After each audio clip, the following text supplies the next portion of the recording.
This is Law Bytes, a podcast with Michael Geist. We're just wrapping up the first major in-person face-off between the House Committee on Financial Services, led by Maxine Waters, and 6 major crypto chiefs. On a day when crypto is seeing a rise, the gloves came off during an almost 5-hour testimony meeting. Lawmakers seeking to hold crypto firms more accountable, worried about protections for consumers and investors. CEOs arguing too much regulation will stifle growth of potentially transformative digital assets. This past week provided a good illustration of the challenges associated with crypto and regulation. As the protests in Ottawa and at border crossings continue, cryptocurrency gradually moved into the spotlight as supporters used Bitcoin to help provide funding after crowdsourced funding platforms and banks stop funds transfers to organizers. Meanwhile, Conservative MP Michelle Rempel-Garner introduced a private member's bill titled the Encouraging the Growth of the Crypto Asset Sector Act, which would encourage the government to establish a regulatory framework that would support innovation in the space.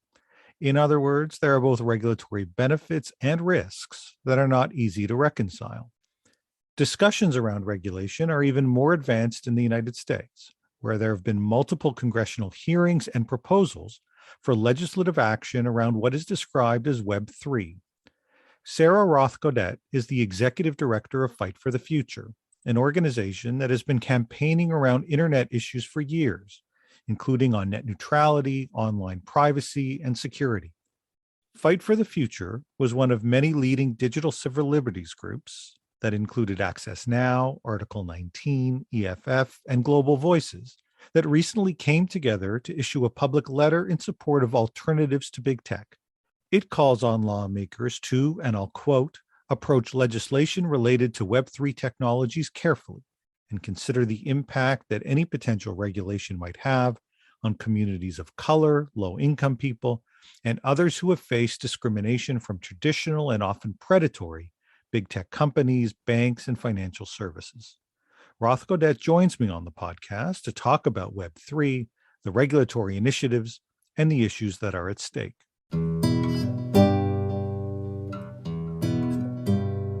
Sarah, thanks so much for joining me on the podcast.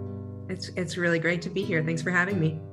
Yeah, I'm really glad you could come on. As you know, and I'm sure many of listeners know, blockchain, cryptocurrency, NFTs, DeFi, stablecoins, DAOs, I mean, just sort of this litany of crypto-related issues have all emerged as major areas of interest and topics of discussion over the last number of months. And as the public seemingly jumps on the bandwagon, we're seeing artists mint NFTs. Of course, a lot of people are buying and trading crypto, and DAOs have been getting involved in everything from trying to buy copies of the US Constitution to even facilitating open access publications. The area has also quite clearly sparked no shortage of concern and controversy. There are a lot of people worried about fraud, about the environmental impact, and fears that the problems that exist with big tech today are simply going to be replicated yet again with these new technologies. Now, the umbrella term that's taken hold for all of this is Web3. Can you start us off, I guess, with your take on what that constitutes? And I suppose even for that matter, what was Web 1 and Web 2? You know, I think with Web3, people are looking for a way to just describe a lot of different technologies in one term, and that's hard to do. Web3, I think, that specific term helps to put some of these new technologies in a chronological frame to say that it has a place, you know, that we are in a place in terms of the evolution of technology in the web. Wendy Hanamura from the Internet Archive, who helped to start the DWeb community, which was founded to connect the people, projects, and protocols building a decentralized web. She describes the difference between Web 1, Web 2, and Web 3 fairly well. So I'll give her credit, but you know, essentially, you know, share her perspective on it, which is that, you know, Web 1.0, of course, or, you know, Tim Berners-Lee invention called the World Wide Web, started in 1991, and it allowed everyone to become a publisher. It's quite democratic in nature, and it was and is still, you know, largely decentralized. And in those early days, a user would, create a self-hosted website. Maybe it would have hyperlink text files that you could read, maybe download. And these were pages that were static pages. Some people call it the read-only web. Web 2.0 started around the year 2000, largely the web we use today. We have the emergence of big platforms like Facebook and Twitter, and they allow people to interact with the content, to comment and share. So people call this sometimes the read and write web or the social web. And that's also meant that the large centralized platforms have control over the information we access, our privacy and our security. Similarly, some technologies like email or web servers, which have the potential to be decentralized, were then offered as centralized services, whether through Google or Amazon. And this was largely because no one wanted to run their own email or web servers, understandably. But so with Web 2.0, we traded the control over our data and experience for interactivity on the social web and just ease of use with things like email. And then she says around 2010 is where she places it, would be start of Web 3.0. And that's the same time as the Bitcoin blockchain. The central innovation, is that these technologies are verifiable. Some say it's a trustless system because instead of trusting Facebook, you're trusting the data being on the blockchain and the blockchain verifies it. Albert Wenger of Union Square Ventures has done a lot of good writing on this too. And I find it as a lay person, as a non-tech person, kind of helpful to wrap my head around it. And the way he describes it is that we have had permissionless publishing, but we have not had permissionless databases, and that the central innovation is a protocol for maintaining consensus in a database. But I think ultimately the most important thing to keep in mind is that most people agree that however you want to try to define or explain Web 3.0, it's more than just blockchains. Jay Graber, who's now running the Blue Sky Project and who started as an activist and worked with Fight for the Future briefly, she defines it as a technology that has to be self-certifying. So by using cryptographic IDs for ID or data, with immutable hashes. So it can include and should include, many other protocols, things like IPFS, Interplanetary File System, Hypercore, Secure Scuttlebutt. Many of these are run by nonprofits. There's also Mastodon. It's a decentralized social platform, kind of a distributed Twitter. It uses federated technology, so not blockchain. Matrix, which we use at Fight for the Future as kind of a Slack alternative, is a protocol that allows you to do secure messaging without a centralized owner. So there are many other examples, and I think that's one of the key takeaways is we probably don't need to continue debating necessarily what is included, but just to understand that it is more than just the blockchains, although they get a lot of the attention. Okay, they certainly do, but I think you've done a nice job of highlighting sort of the range of decentralized technologies that can fit within that broader framing. Both, I suppose, the emergence of some of these decentralized technologies, which raise questions about how regulable they might be, as well as some of the specifics around, I think, what people do focus around the blockchain and stable coins and some of the other cryptocurrencies have quite clearly sparked a lot of discussion about regulatory intervention, particularly in the United States. So where are things at right now? Certainly, we see lots of congressional hearings taking place. Is this sort of laying the foundation for the possibility that we're going to see senators or members of Congress begin to propose various legislative initiatives? Probably, yes. And there are some already that have been introduced. I mean, and there is already regulatory sort of action that has taken place. So we first got engaged in this kind of issue area and campaigns when FinCEN and the federal treasury proposed new rules that would dramatically increase warrantless surveillance of financial transactions, including cryptocurrencies. So along with Coin Center and others, we helped to more than 4,000 people submitting comments opposing these rules. Their stated intention is, fighting financial crime, but they want, more surveillance. Arguably, we believe more than they should necessarily have over the cryptocurrency specifically. And this push from the Treasury for this greater surveillance culminated in a couple of last minute provisions attached to the Biden administration's infrastructure bill. They were intended to be pay-fors to fund the bill through tax collection on cryptocurrencies, which seems totally fine. But they were written really hastily without a real clear understanding of how the technology works. For example, it expanded the definition of broker in a way that would kind of sweep up all the software developers working on blockchain projects, requiring them to report information on transactions on the blockchain that they don't even have access to. Or another provision would make failure to report on these transactions a felony. So we sprung into action along with others, including EFF, to help facilitate a big backlash. And it was big. We just essentially put out a call tool on Twitter, but it went viral and over 40,000 calls into the Senate, over the course of just a few days, maybe a week, and a last minute amendment from Senator Wyden that ultimately failed, but laid the groundwork for how this could be fixed in future legislation. So that infrastructure bill passed and became law. These rules don't go into effect until I think it's 2023. But now Senator Wyden and Senator Loomis have introduced a bill that would kind of override most of the bad provisions in the infrastructure bill. There's a House side bill too, but it's hard to imagine it really going anywhere with this Congress, but we'll see.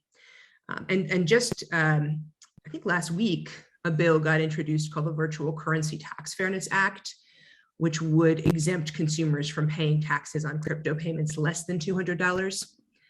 It's got bipartisan support, and it's pretty important, I think, as far as the crypto ecosystem is concerned, because we haven't taken any position on it, but it would help create kind of a level playing field for the digital currencies, treat them to be kind of more analogous with cash.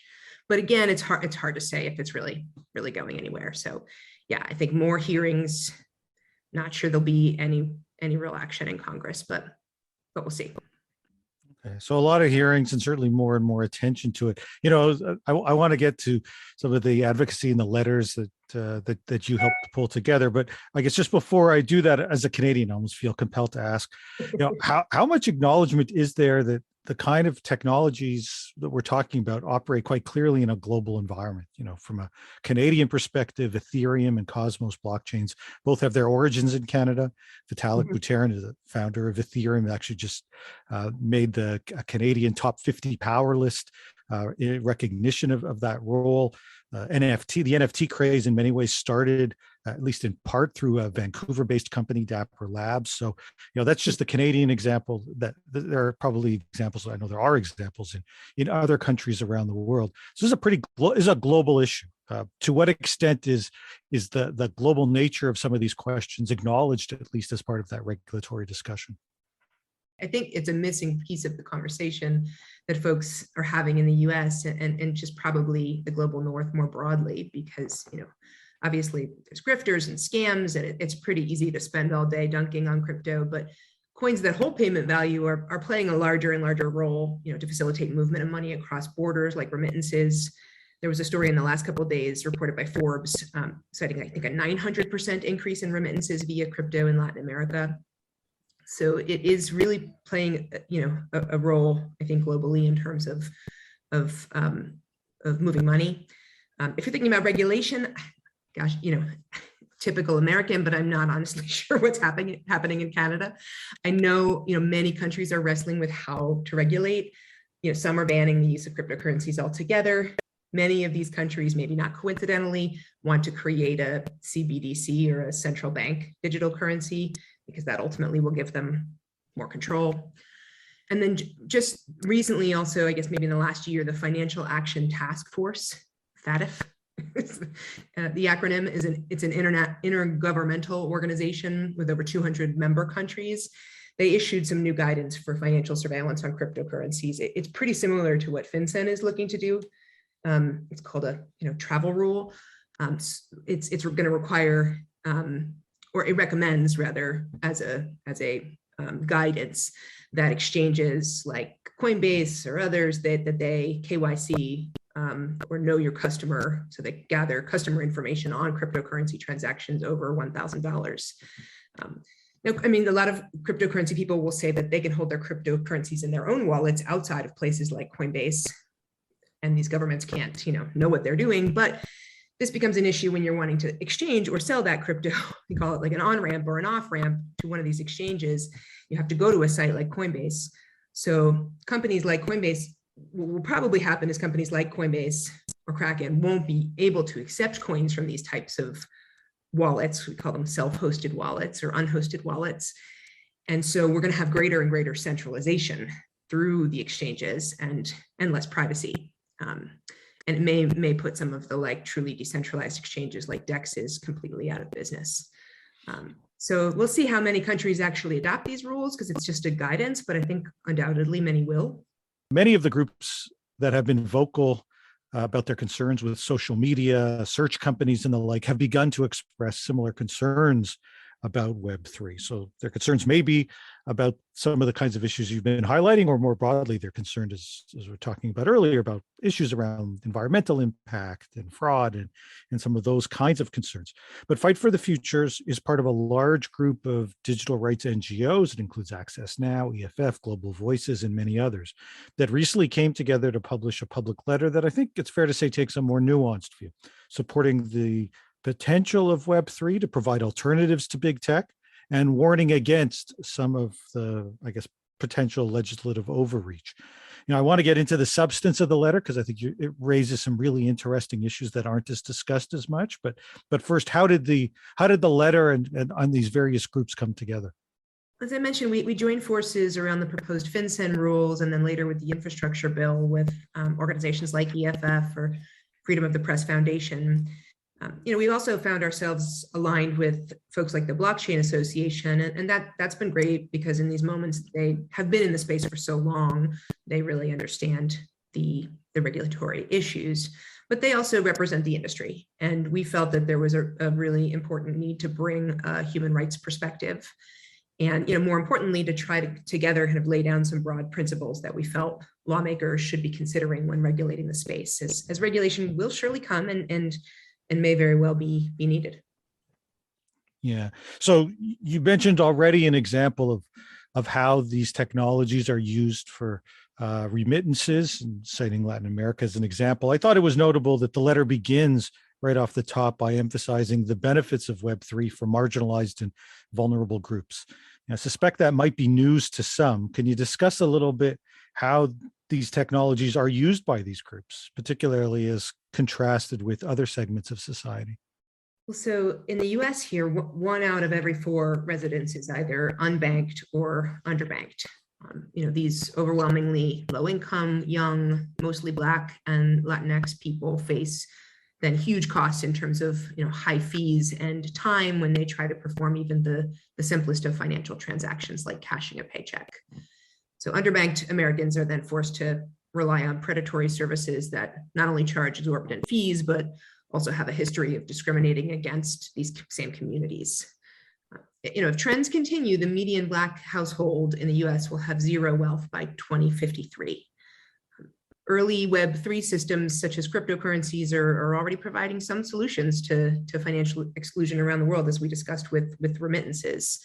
And another, I think, really interesting stat is that there's a Harris Poll survey found that in the US, 30% of Black and 27% of Hispanic investors own cryptocurrencies, compared with just 17% of white investors.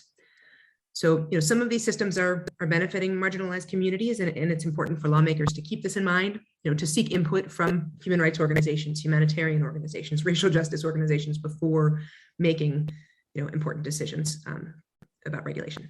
Privacy is obviously a huge concern, certainly in the current environment, in the centralized world. We all are focused, I think, on potential for misuse, the massive amount of data collection that exists in so-called Web 2. The various groups as part of this letter suggest that a decentralized model can be privacy enhancing. How so? Yeah, I mean, it's important to note that public blockchain cryptocurrencies such as Bitcoin are radically transparent at the sort of protocol level. The transactions are all viewable and immutable to everyone forever on the blockchain ledger, so they can't be changed. So they're not anonymous, but they're like pseudo-anonymous, like email addresses. And that's why we're concerned with things like the FinCEN and FATF rules. If you know information about who is sending a cryptocurrency on the blockchain, then you also have a lot of information about any other transactions that person has made and that person's financial history, and that can reveal a lot, as we know. So for these reasons, some developers have endeavored to create cryptocurrencies that implement privacy techniques at the protocol level. These are, privacy preserving cryptocurrencies, or privacy coins, some people refer to them, and they're separate from Bitcoin. They're peer-to-peer blockchain-based cryptocurrencies, but they operate in special ways to conceal senders, recipients, or amounts, or some combination thereof from third parties. So one of the oldest, I think, that folks may have heard of is called Zcash, but there's also Monero and others. So there are really interesting things, I think, happening with within the sort of privacy community, the cryptocurrency community that's focused on privacy. There's definitely a lot of potential there. But we also just think that as far as again, coming back to regulation or anything in the future in terms of decentralized payment systems, like cryptocurrencies, that it's analogous with cash, really. And so they should enjoy as much privacy as users of cash in the analog world. But there's potential for even more. We jumped into payments with respect to privacy, and that makes sense. There's a tendency, I think, really to look at many of these issues through the prism of payment systems. Of course, the opportunity for the remittances, as you just noted, the possibility of trying to imbuing some of these payment systems with higher levels of privacy than we might find otherwise. But the letter suggests that blockchain technology is about more than just payments. What are some of the kinds of examples that you were thinking about, and how does looking at these issues from a regulatory perspective, largely through the prism of payments, potentially impact the emergence of some of these other kinds of use cases? Yeah, I mean, I'm obviously talking a lot about the cryptocurrencies that have payment value, because I see it as really it's the most successful experiment thus far in terms of Web3. But we focus on that because it is indeed an experiment, and that that we think the promising uses have little to do with financial transactions. And because of this, coming back to the letter again, this diversity, so-called like digital assets can't necessarily be regulated as a monolith. For example, blockchain networks, some provide file storage or computation or validation, similar to other, more familiar types of software like spreadsheets or databases. And so I think if regulators are to think of these issues primarily through this financial prism, as you said, that will be a problem. We can't exclusively think about it through this sort of financial regulation lens. Yeah, no, I think it's a good point. I mean, you think of services like Helium trying to create alternatives in terms of internet access, and as you mentioned, file storage. I mean, there's just a lot of these different kinds of technologies that are nascent at this stage, but could be interesting to see how some of them emerge. People, I think, more broadly are familiar, of course, with things like Bitcoin and Ethereum. There are now thousands, it seems like, of these various cryptocurrencies. The letter warns against criminalizing or overburdening the creation or exchange of some of these digital tokens. I think the counter might well be that there's a lot of concern around fraud and the like that can arise as part of some of these tokens as well. What are some of your concerns about the prospect of over-regulating in this space? How do you feel you strike the balance when it comes to some of these issues?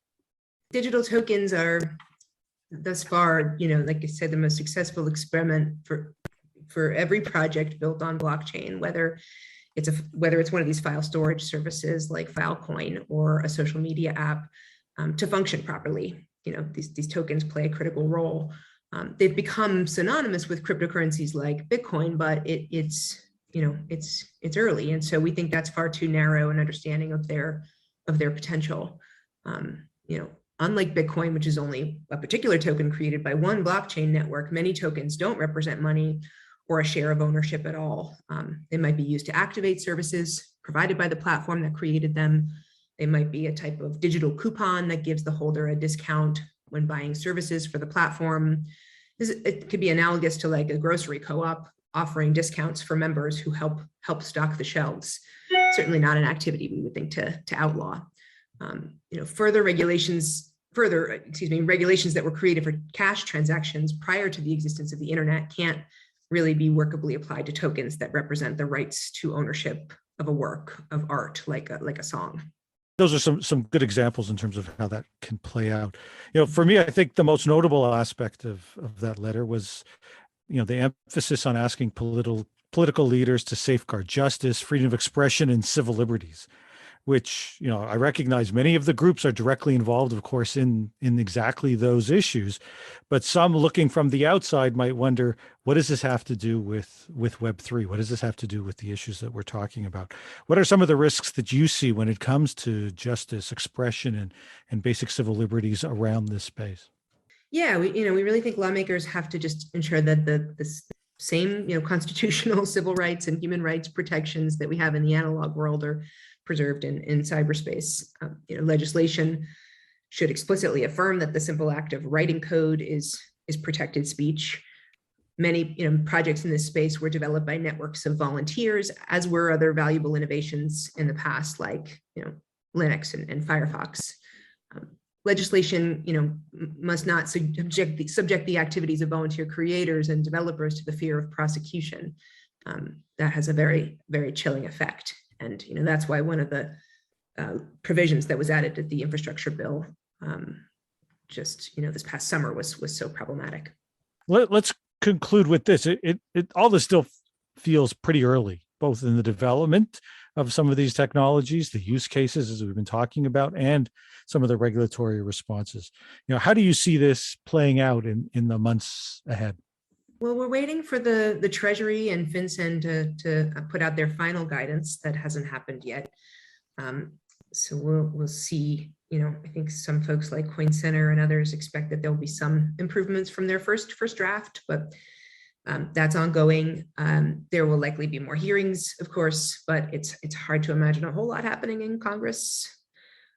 We're focused on trying to bring the messages from the principles from the recent letter that we helped to organize on behalf of the organizations that signed it directly to lawmakers and to their staff to make sure they're sort of taking into account this important perspective.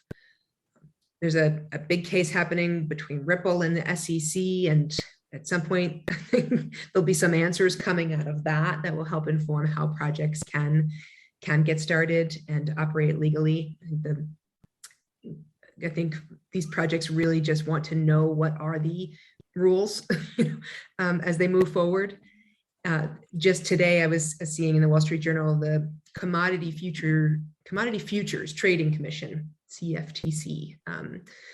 They want Congress to give them the authority to regulate. They think it should happen there instead of at the SEC. So there's continue to be a lot of questions around, how, not only how should it be regulated, but who should have the authority to do the regulation, in addition to Congress, of course. So like you said, it is really early, I think, in terms of the regulatory process, but absolutely in terms of Web3 development. So it's not, I think our regulators have a difficult job ahead of them, really, how to, safeguard the potential for some of these technologies to provide some real alternatives to Web 2.0 or to big tech, while protecting consumers and investors. And yes, I think a lot of the regulatory conversation is happening through this financial prism, but I think that especially members of Congress need to understand that there is an important human rights perspective. There's an important climate perspective to take into account. We think it's important that we engage, that other human rights organizations engage, that climate justice organizations engage. Like, we need to, just the same way we did with Web 2.0, and especially looking back and thinking about how we could have averted some of the problems that we have now, we need to engage here with Web 3.0. Well said. I mean, these issues, as I say, are early stage, and the complexity of not just the how, as you say, but the who, and both the opportunities, but also quite clearly some of the risks, and the benefit of hindsight of seeing some of the mistakes that were made with some of the previous iterations and a desire to avoid some of those, all suggests that this is an issue that's going to continue to play out in the coming months and be exceptionally important, I think, for so many. Thanks so much for joining me on the podcast and helping me unpack many of these issues and where we stand today. Yeah, thank you so much for inviting me on. That's the Law Bytes podcast for this week. If you have comments, suggestions, or other feedback, write to lawbytes@pobox.com. Follow the podcast on Twitter @LawBytesPod or Michael Geist @mgeist. You can download the latest episodes from my website at michaelgeist.ca or subscribe via RSS at Apple Podcast, Google, or Spotify. The Law Bytes podcast is produced by Gerardo Lebron Laboy. Music by the Laboy brothers, Gerardo and Jose Lebron Laboy. Credit information for the clips featured in this podcast can be found in the show notes for this episode at michaelgeist.ca. I'm Michael Geist. Thanks for listening, and see you next time.